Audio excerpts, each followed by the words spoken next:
모든 것을 우리가 이해하기 쉽게 단순화하고 단편화해서 정리할 수 있으면 좋겠지만 우리의 삶은 그렇게 간단하게 설명되거나 또 정리가 되지 않습니다. 많은 관계와 또 이해들이 얽혀 있어서 다양한 해석을 낳을 수 있기 때문입니다. 누구도 그렇기 때문에 절대적일 수 없다는 것을 우리는 기억해야 됩니다. 이것은 진리를 알 수 없다는 말이 아니라 단편적인 근거만을 토대로 성급하게 일반화해서는 안 된다는 것을 의미합니다. 1절부터 6절까지는 이 평안한 자의 조언도 때로는 폭력이 될 수 있다는 말씀입니다. 그리고 7절부터 12절까지는 세상의 피조물에게서도 배우라는 말씀입니다. 그리고 13절부터 25절까지는 하나님의 주권은 이 규범적인 지혜와 선악의 구분을 초월하신다라는 말씀을 담고 있습니다.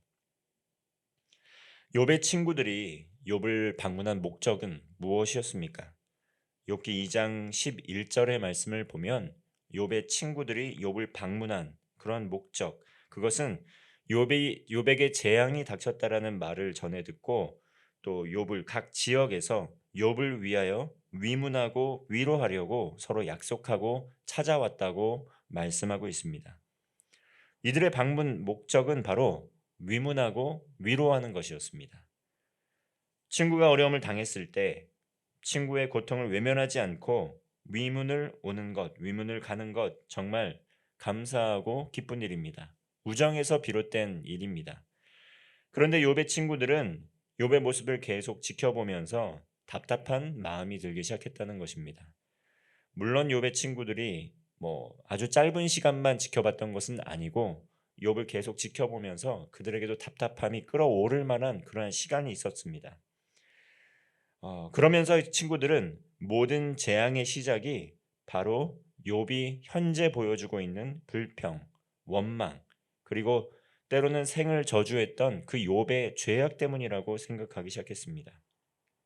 그리고 욥과 그의 자녀들의 죄 때문에 어떠한 것인지 정확히 알 수는 없지만 부지 중에 은밀하게 지은 죄 때문에 모든 재앙이 닥친 것이라고 판단을 했습니다. 그러면서 처음에 욥을 찾아왔던 위문하고 위로하려는 그런 목적을 잊어버리고 욥을 가르치기 시작했다는 것입니다. 2절의 말씀에는 욥의 그러한 답답한 심경이 잘 담겨 있습니다. 2절입니다. 너희만 참으로 백성이로구나. 너희가 죽으면 지혜도 죽겠구나. 욥은 욥의 상황을 전혀 공감하지 않고 욥의 상황은 전혀 고려되지 않고 욥이 얼마나 고통스러운지 정말 그 친구들이 잘 알아주지 않아서 마음이 몹시 상하고 섭섭했습니다. 그래서 바른 말만 하는 친구들을 향해 이렇게 이야기한 것입니다. 너희만 참으로 백성이로구나. 너희가 죽으면 지혜도 죽겠구나. 욥은 친구들이 아는 이 말씀의 원리를 잘 몰랐기 때문에 지금 고통 중에 있는 것이 아닙니다. 무지했기 때문에 하나님 앞에 범죄했기 때문에 고난을 당하고 있는 것은 더더욱 아니었습니다. 우리는 성경에서 지금 사탄의 계교 때문에 사탄의 이간질 때문에 욥이 고통받고 있다는 것을 너무나 잘 알고 있고 또 그러한 또 이해를 바탕으로 욥기를 읽고 있기 때문에 우리는 이 원인을 알고 있기 때문에 욥처럼 답답한 마음은 없었습니다. 그러나 욥은 어떻습니까? 이것이 사탄의 계교에서 시작된 것이라고 하나님께서 알려주시진 않았습니다. 그리고 친구들도 사탄과 또 마귀의 계교 때문에 이러한 일들이 일어나는 것이라고 그렇게 이야기해 주지도 않았다라는 것입니다. 욥은 하나님 앞에 온전하고 정직하고 경건하게 살았습니다. 그런데 이유를 알 수 없는 고난과 고통 때문에 이웃들에게 웃음거리가 되고 조롱거리가 되기 시작했다는 것입니다. 이처럼 이 세상은 인과응보의 원리로 설명할 수 없는 다양한 일들, 아주 많은 일들이 일어나게 됩니다. 6절의 말씀입니다. 강도의 장막은 형통하고 하나님을 진노하게 자는 평안하니 하나님의 그의 손에 후히 주심이니라. 욥이 이렇게 고백하듯이 살다 보면 강도도 형통할 때가 있습니다. 우리에게 해를 끼쳤던 사람들, 우리에게 사기를 쳤던 사람들이 형통하게 떵떵거리면서 잘 사는 것도 보게 된다는 것입니다. 욥도 이러한 상황 가운데 강도도 형통함을 누린다. 그리고 하나님께서는 정말 악인에게도 후히 베푸실 때가 있는 것처럼 보이는 것이 우리의 삶 속에서 실제로 일어나는 일이라고 고백하고 있습니다. 욥은 그것을 하나님께서 그 이유는 알 수 없지만 섭리 가운데 후히 주시는 것이라고 말씀을 하게 됩니다. 우리가 분명히 이해하고 있는 것은 무엇이냐면 하나님께서는 선한 자의 그 길을 밝히 또 넓혀주시고 확장시켜 주시는 분이지만 악인은 반드시 형통하지 못하고 오히려 멸망한다는 것을 알고 있습니다. 그 끝은 악인의 끝은 멸망이라는 것을 알 수 있습니다. 그러나 우리는 그 끝을 알 수 없다는 것이 사실 우리가 가지고 있는 한계라는 것을 인정해야 된다는 것입니다. 이처럼 전도서 7장 15절에서도 이 전도서의 기자도 욥과 같은 그러한 유사한 고백을 합니다.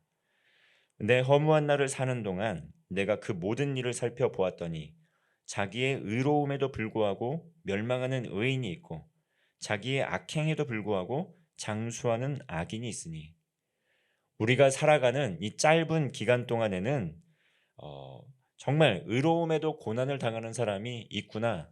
고난만 당하는 것을 보고 우리가 생을 마감할 때도 있습니다. 그리고 정말 우리가 생각하기에 악을 저질렀던 그 악행하는 사람도 우리가 형통한 것들을 보고 우리의 생을 마감할 수 있습니다. 그러나 하나님의 구속사, 영혼의 관점에서 보면 어떻습니까? 악인의 형통이 오래가지 않고 결국은 망하게 되고 심판을 받는다는 것, 그것은 우리는 역사를 통해서 지켜보았습니다. 그리고 이 땅에서의 삶이 전부가 아니라 이 땅 이후의 삶, 그 두 번째 심판은 반드시 하나님께서 그 선악간에 형벌하신다는 것을 성경은 말씀하고 있다는 것입니다. 다시 말하면 이 세상은 눈에 보이는 것이 전부인 세상이 아니라 하나님의 섭리 가운데, 하나님의 통치 가운데 이루어지고 있는 영적인 그러한 나라가 있다는 것을 우리는 기억을 해야 된다는 것입니다. 하나님께서는 반드시 선을 이루시고 악을 멸하시는 하나님이십니다. 그런데 하나님의 심판의 때와 시기 우리는 알 수가 없습니다. 그러므로 하나님에 대해서, 하나님의 심판에 대해서, 하나님의 판단에 대해서 우리는 섣불리 성급한 일반화의 오류를 거치면 안 된다는 것입니다. 섣부르게 우리가 생각한 대로 우리의 선악의 판가름의 기준대로 우리의 지혜의 깊이와 너비대로 판단해서는 안 된다는 것을 기억해야 됩니다. 반드시 심판을 받아서 재앙을 받아야 할 사람이 형통한 삶을 사는 것처럼 보일지라도 그곳에 놓여있는 하나님의 섭리가 있다는 것을 기억해야 됩니다. 성경의 예를 보아서도 그렇습니다.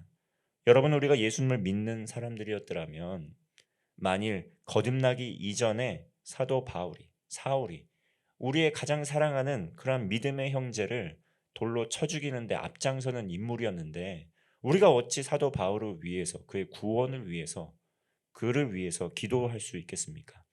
그러나 이러한 사도 바울도 하나님의 때에 하나님의 시기가 되어서 극적으로 변화되어서 하나님을 섬기는 많은 역할들을 감당했다는 것을 우리는 기억을 해야 됩니다.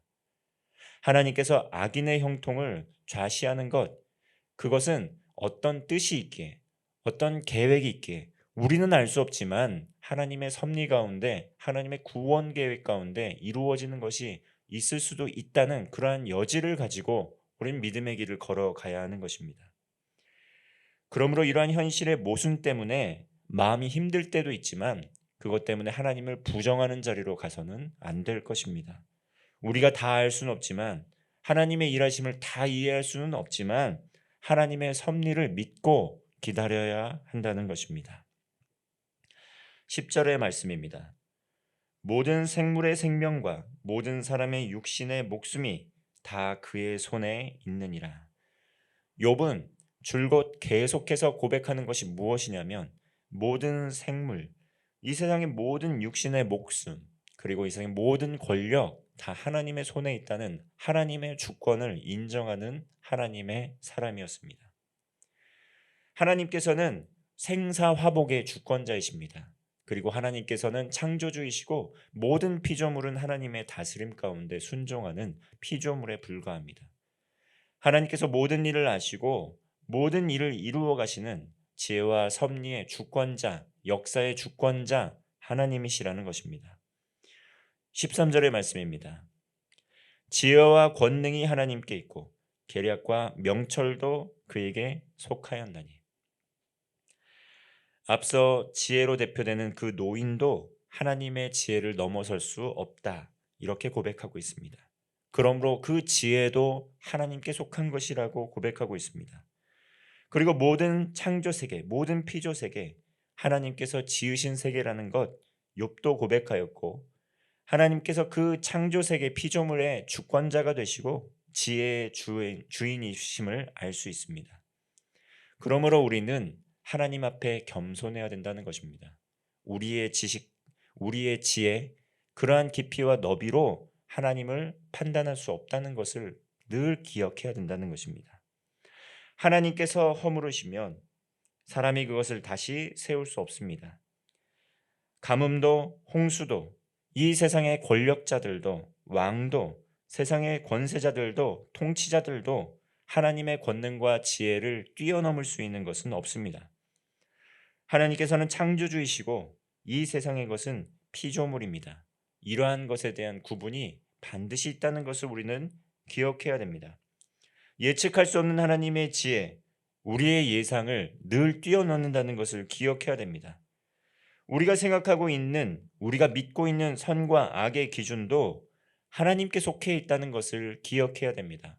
성경을 읽다 보면 우리가 이해할 수 없는 일들이 참 많이 일어나는 것들을 바라보게 됩니다. 지금의 윤리 도덕적 기준과 가치로 보면 하나님께서 선보다는 악을 행하시는 것이 아닌가, 오늘날 기준으로 용납되지 않는 것들도 참 많이 일어나게 됩니다.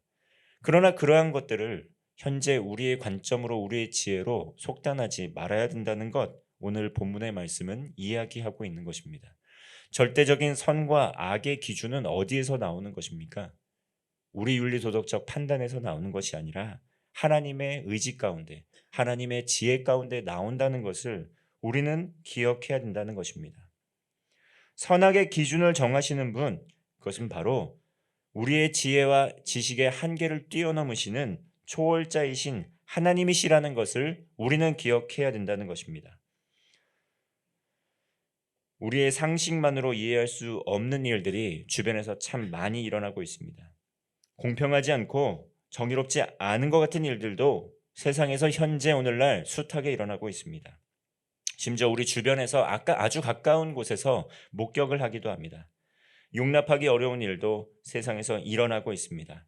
하지만 우리는 하나님의 뜻, 하나님의 계획, 하나님의 섭리, 그 하나님의 지혜를 믿어야 합니다. 인간의 이해를 넘어서는 창조주 하나님의 주권 아래 사는 적극적인 믿음의 사람이 되어야 합니다. 오늘은 특별히 수능 시험일입니다. 수능 시험일이 되면 성적이라는 이 단편적인 결과 때문에 웃기도 하고 울기도 하고, 때로는 이 때문에 삶을 비관하며 목숨을 끊는 우리의 청소년들까지 꼭 생기게 됩니다. 최선을 다한 우리의 자녀들이 원하는 결과를 얻는 것도 중요하지만 수능 성적보다 더 중요한 것이 있습니다. 그것은 바로 하나님께서 우리의 삶을 책임져 주신다는 것입니다. 그리고 하나님의 주권을 인정한 하나님의 사람들을 통해서 하나님께서 큰 구원의 계획을 이루어 가신다는 것입니다. 이 땅의 진정한 소망을 알지 못하고 방황하는 청소년들이 반드시 복음으로 치유되고 회복되기를 소원합니다. 지금까지 최선을 다한 우리의 자녀들을 위하여 기도해야 할 것입니다. 그리고 이후에 삶에서 우리의 자녀들이 하나님을 믿는 믿음 안에서, 신앙 안에서 강하고 견고해지도록 기도하는 하루가 되기를 소망합니다.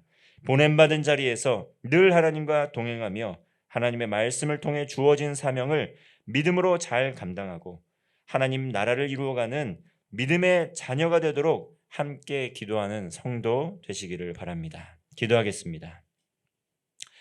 하나님 아버지, 하나님께서 생사화복의 주권자이심을 고백합니다. 삶의 고난과 시련이 닥칠 때마다 하나님의 섭리를 믿는 믿음 안에서 승리하는 성도 되게 하옵소서.